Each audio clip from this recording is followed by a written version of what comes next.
caranguejo dos mais feios é o melhorzinho. Esse bicho aqui que é caranguejo, não sei que bicho é esse. É muito feio também. Camarão. Camarão. Não parece camarão de jeito nenhum.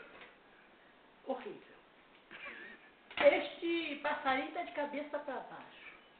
Daqui a pouco ele dá um troço aí, então fica de cabeça para baixo. Aquele peixe ali também não é legal. Não sei onde viu arranjou tanto bicho feio. Horrível. Isso aqui eu ganhei na pescaria na igreja. Ganhei na pescaria na igreja. Comprei na feira e comprei na feira. E essa abelha? Ganhei na igreja, na pescaria. Essa abelha, o corpo dela parece minha brusa. Coisa muito feia. Toda abelha é listrada, mãe. Ela parece anjo, com essas asas muito grandes, maior que ela, e parece uma coisa listrada aí que eu não sei nem dizer o que é. Pronto, cheguei.